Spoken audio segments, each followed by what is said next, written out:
Ya son las 10 de la mañana con 1 minuto y estamos de vuelta para una entrevista. Ya les habíamos estado adelantando, habíamos tenido la oportunidad además de conversar respecto a este proyecto Conocimientos 2030 desarrollado por la Universidad de Santiago de Chile y la Universidad Católica del Norte. Y durante estas dos semanas, ambas casas de estudio han llevado a cabo los hitos de cierre de lo que es la primera etapa de este proyecto que han desarrollado en conjunto. Queremos evaluar esta primera etapa, destacar avances, proyectar el futuro además, y para ello nos acompaña la decana de la Facultad de Humanidades de nuestra universidad, directora además del proyecto Conocimientos 2030, Cristina Moyano, a quien agradecemos que esté con nosotros acá. ¿Cómo está, decana? Muy buenos días. Muy buenos días, muchas gracias por la invitación. Bueno, lo primero, en su intervención ayer destacó que esta iniciativa, este proyecto fue una experiencia consorciada donde trabajaron más de 80 académicas y académicos de la Facultad de Humanidades, de IDEA, de la Facultad de Derecho. También dio cuenta de estos foros grupos en los cuales estuvieron como coordinadores de eje, pero también relevó el involucramiento de los funcionarios, funcionarias, egresados, estudiantes, profesores hora. Y eso ha hecho, dijo, que el proyecto desde un comienzo haya tenido un corte triestamental. Esta diversidad a la que sumamos el trabajo con la Universidad Católica del Norte, ¿cuánto enriqueció los resultados? Ya iremos viendo los resultados previamente tales, pero quiero quedarme también con esa idea que dejó entrever ayer. Sí, yo creo que ese componente de participar en un diagnóstico desde las distintas experiencias que se viven en la universidad enriqueció el proyecto en varios ámbitos. En primer lugar, posibilitó ver las limitaciones, por ejemplo, de las gestiones administrativas que teníamos en las distintas instituciones. Lo que los estudiantes esperan o no esperan de su formación, lo que requieren los egresados cuando están en el mundo laboral. Ese cruce de miradas, más que solo la mirada del académico, del directivo académico, complejizó el análisis y lo hizo más rico porque permite que experiencias en distintos niveles, porque cuando uno arma estos proyectos de desarrollo, no es como un proyecto de investigación donde uno investiga con un equipo de ayudantes, sino que tienes que involucrar a una comunidad a sumarse a un proceso de transformación, requiere a todos estos actores involucrados desde el inicio. O sea, que desde el diagnóstico esto haya sido participativo, triestamental, es algo que nos pusimos como un elemento distintivo del proyecto cuando lo pensamos en su formulación. Sí. ¿Y desde el norte lo recogen también desde esa misma perspectiva? Sí, lo recogen de la misma perspectiva, son menos académicos. Sí. La Facultad de Humanidades, a diferencia de la Facultad de la Universidad de Santiago, solo tiene 2 unidades, periodismo y psicología.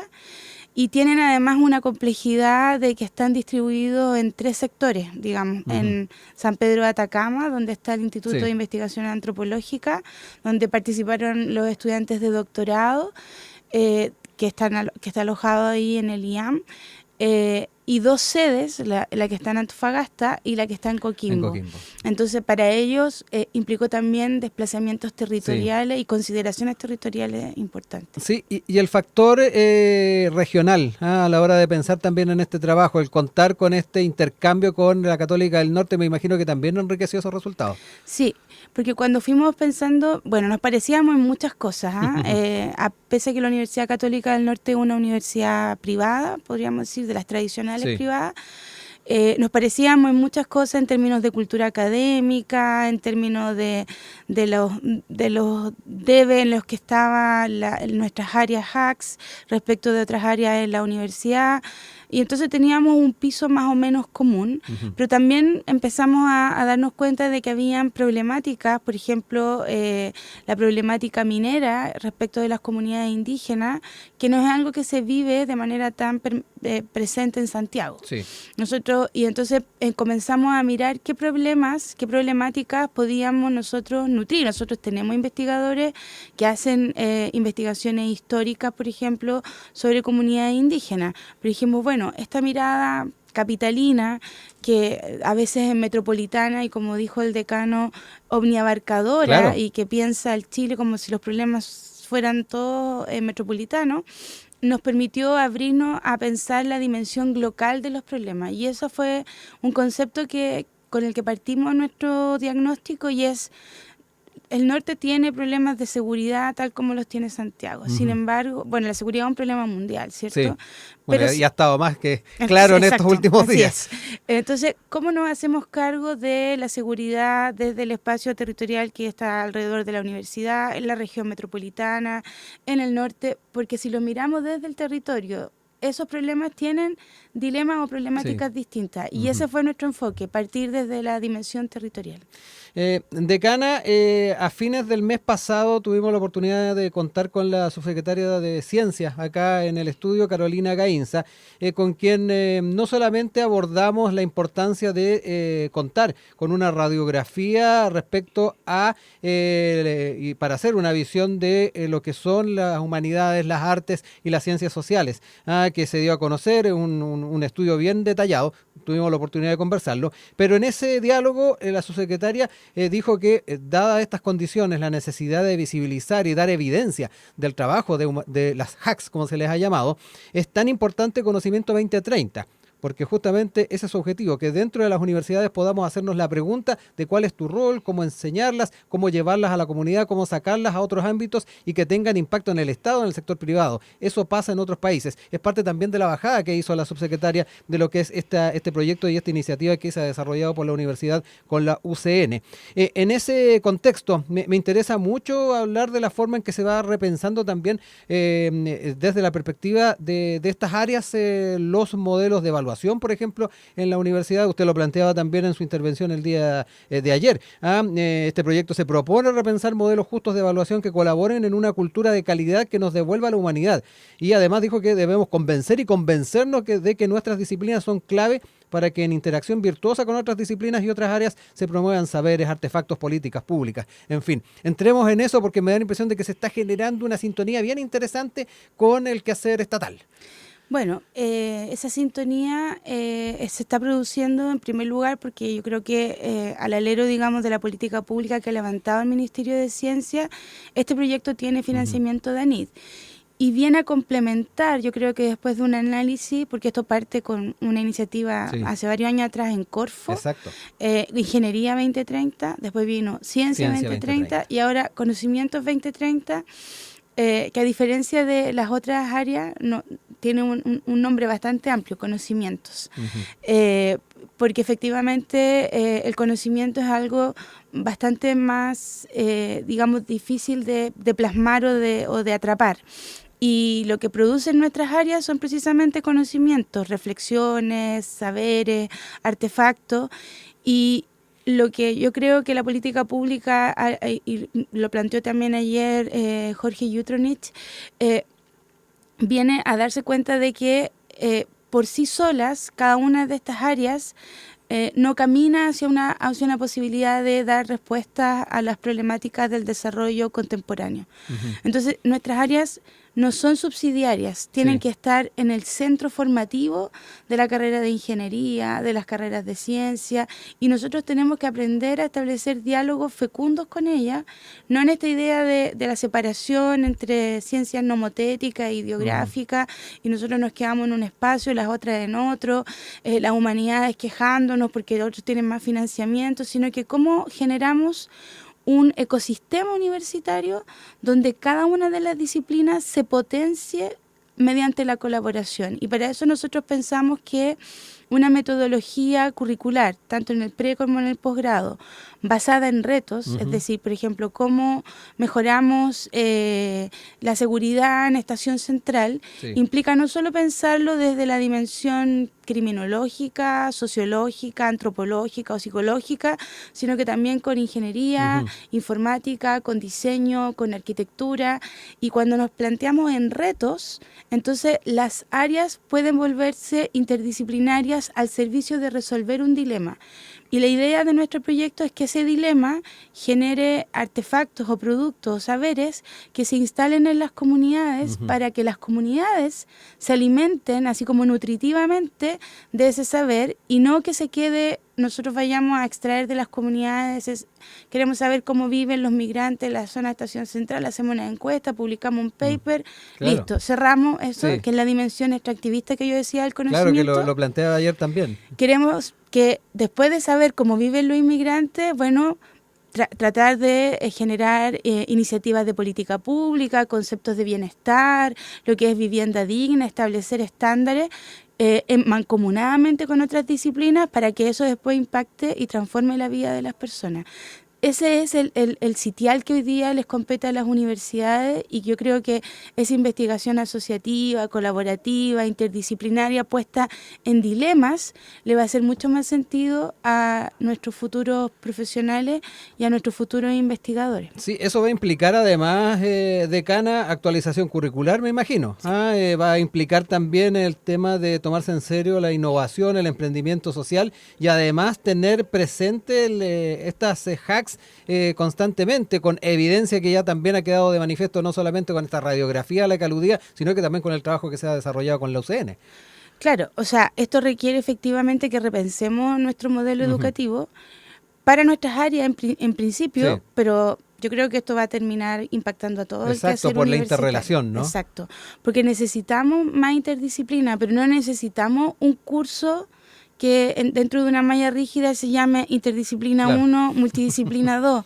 No, porque no se produce la interdisciplina así, sino que como transversalmente, en distintos momentos de las trayectorias formativas de nuestros estudiantes, podemos realizar estos ejercicios interdisciplinarios, podemos incorporar la innovación no como algo voluntario, porque ya se ha demostrado que los procesos formativos donde la innovación es algo digamos, como una actividad paralela al proceso formativo, si bien enriquece mucho al estudiante, no impacta en el proceso formativo en general. ¿Por qué?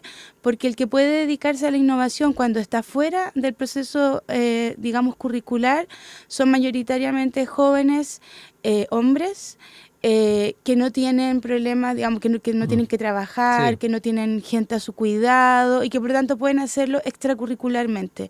Nosotros creemos que esto tiene que ser curricular y reconocido, con formas de reconocimiento que transformen también nuestra manera de medir los créditos transferibles, el trabajo autónomo de los estudiantes.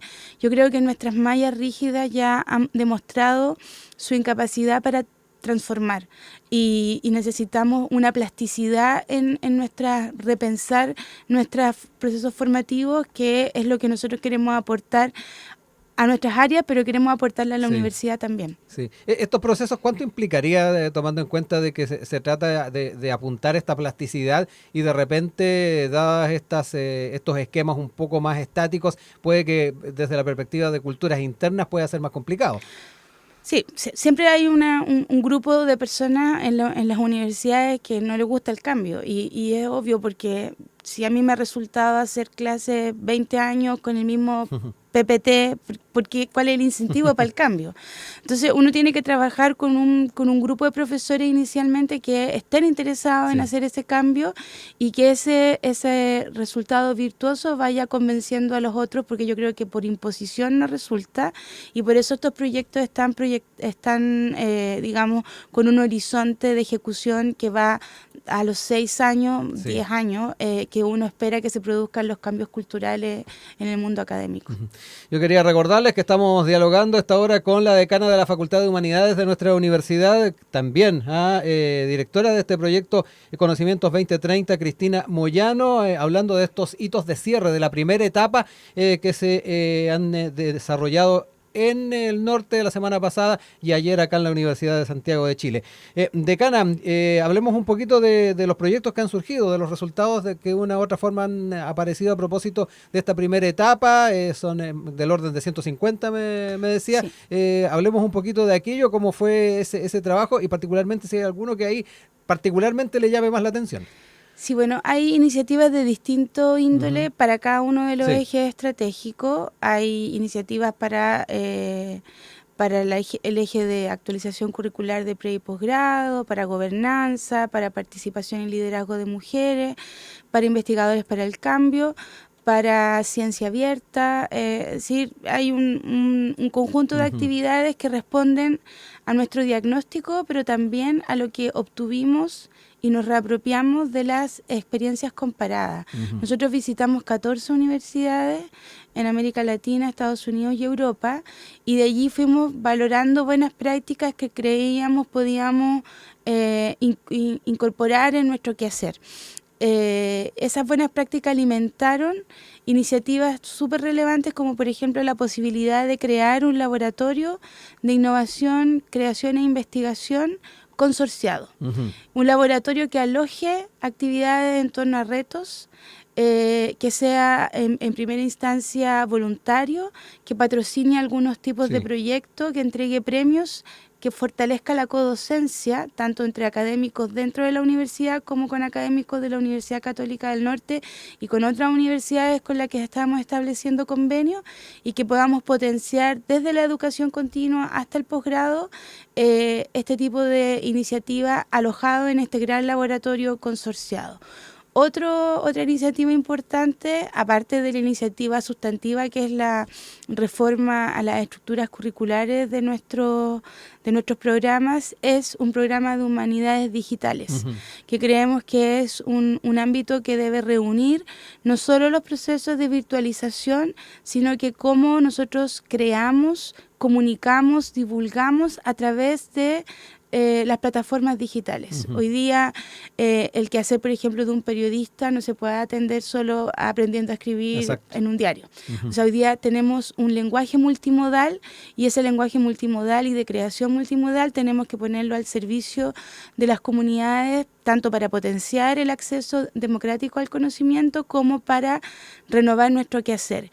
Y en ese sentido, ese programa de humanidades digitales también se ha pensado de manera consorciada con la Universidad Católica del Norte. Sí, eso hace mucho sentido también, aparte de lo que señalaba Humberto Carrasco, el decano de la Facultad de Ciencias Jurídicas de la UCN, respecto a esta alianza. Él reconoció a la USACH como aliado en la capital y habló de finalidad con felicidad, porque resulta que tenemos muchas cosas que complementar desde Santiago con el norte y del norte con Santiago. Me da la impresión de que también esa sintonía es bien importante a la hora de pensar en los desafíos que vienen y de lo que le quiero preguntar también en un ratito. Sí, bueno, la experiencia de formar un consorcio, uno no sabe qué es lo que va a ocurrir, digamos, como el matrimonio. ¿Sí? Claro. Puede resultar matrimonio con conveniencia, claro, decían ayer, ¿no? dije yo, así partió, digamos, porque nosotros teníamos como punto en las bases que las universidades que teníamos sede en la región metropolitana estábamos obligadas a ir con un aliado regional, y las universidades regionales no tenían esa misma obligatoriedad. Claro. Y nosotros, bueno, nos asociamos con la Universidad Católica del Norte, y ha sido una asociación muy virtuosa porque, en primer lugar, partimos con la idea de respetar nuestros entornos de gobernanza interna, y tratar de buscar esos espacios donde podíamos hacer sinergia, sin pasar a llevar al otro, es decir, sin que la USACH le impusiera a la Católica del Norte ni su ritmo ni sus normas, y viceversa. Yo creo que ese respeto fue clave para poder pensarnos en esos puntos donde hacíamos conexión, donde veíamos posibilidades de colaboración más intensa, y donde también veíamos que podíamos generar menos resistencia, porque a veces la posibilidad de un consorcio, sobre todo de una universidad que es más grande como la nuestra, con una universidad un poco más pequeña como es la Universidad Católica del Norte, puede poner en tensión a la comunidad del norte, es decir, bueno, nos vienen aquí a pasar la máquina, y no era esa nuestra intención, sino que cómo podíamos generar esa colaboración respetando tanto nuestros elementos misionales, pero generando un proyecto que nos pudiera transformar paralelamente en nuestros propios ritmos, pero transformarnos, o sea, no un proyecto para mantener el status quo.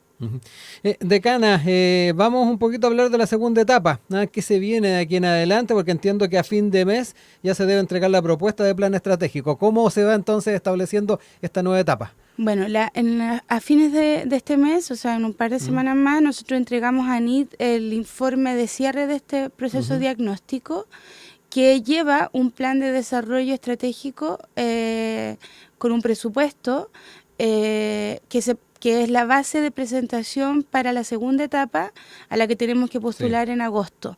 Si nosotros adjudicamos esa segunda etapa, tenemos 6 años para poder desarrollar toda esta iniciativa con un primer cierre a un tercer año, digamos, donde se hace una evaluación, etcétera, y después un proceso de consolidación. Por lo tanto, lo que viene para mí y para los que están involucrados en este proyecto es tener un horizonte de desarrollo de la Facultad de Humanidades, de Derecho y del Instituto de Estudios Avanzados. Lo mismo para la Universidad Católica del Norte y las unidades que están alojadas en este proyecto, que te pone una temporalidad de desarrollo de mediana duración, que es algo muy importante para procesos de desarrollo institucional, porque nosotros estamos muy acostumbrados, sobre todo en nuestras áreas, a que nuestros proyectos se acaban a los 2, 3 años y de ahí tenemos que volver a concursar y de nuevo los recursos, etcétera, y los programas de desarrollo institucional requieren una estabilidad temporal mayor para poder ir midiendo cómo se generan esas transformaciones culturales. Y creo que en ese sentido tenemos confianza de que nuestro proyecto ha sido sólido, ha sido participativo, tiene altos niveles de legitimidad en la comunidad y creemos que eso, más nuestras propuestas, nos van a permitir pensar que vamos a adjudicar la etapa número 2 y con eso iniciar este proceso de desarrollo estratégico. Viéndolo desde una perspectiva también de largo plazo, decana, y también pensando en los procesos que se nos vienen como universidad, como es el caso de admisión 2025, ¿qué lectura también pueden hacer desde la comunidad este tipo de esfuerzos enfocados también en el desarrollo de las humanidades, el desarrollo de las ciencias sociales? Me imagino que quienes tienen esa vocación hacia esas áreas, el ver estos esfuerzos en una universidad, y en este caso también en la Católica del Norte, hacen pensar de que este es un buen objetivo a la hora de pensar en el futuro. Sí, porque además abre campos profesionales, pretende formar a los estudiantes de manera distinta a la formación tradicional. Si ustedes pudieran ver, por ejemplo, cómo la nueva malla de periodismo asumió ya como elementos conductores los principios de conocimientos 2030, verían una malla que cualquiera que la ve dice, ¡ay, qué ganas de estudiar periodismo! Ahora, sí, en el 2025, porque tiene elementos muy innovadores y porque se abre a la interdisciplina. Entonces, eso es lo que queremos lograr y porque hoy día nosotros sabemos que la gente se integra a equipos multidisciplinarios en empresas, en instituciones públicas, y el aprender a trabajar con el otro distinto no es algo que se da por generación espontánea, es algo que tiene que ser formado. En esta misma universidad, nosotros a veces no sabemos lo que pasa en la facultad al frente, aunque estemos a pocos pasos. Esto tiene que intencionarlo. Y yo creo que los estudiantes y los investigadores ganamos cuando colaboramos y conocemos a quienes trabajan en áreas distintas, y esa comunicación, esa sociabilidad puede generar cosas que ni siquiera hoy día podemos imaginar. Yo quiero agradecer a la decana de la Facultad de Humanidades, Cristina Moyano, que nos ha acompañado acá en el estudio para contarnos un poco más de las etapas que se han ido ya cumpliendo al alero de este proyecto. Y bueno, ya tendremos oportunidad también de ir evaluando lo que se viene en esta segunda etapa y en futuro más un poquito más alejado también viendo los resultados que me da la impresión van a ser bastante beneficiosos, no solamente para la Universidad de Santiago de Chile, sino que también para la Católica del Norte y finalmente para el país. Decana, reitero los agradecimientos. Muchas gracias a ustedes.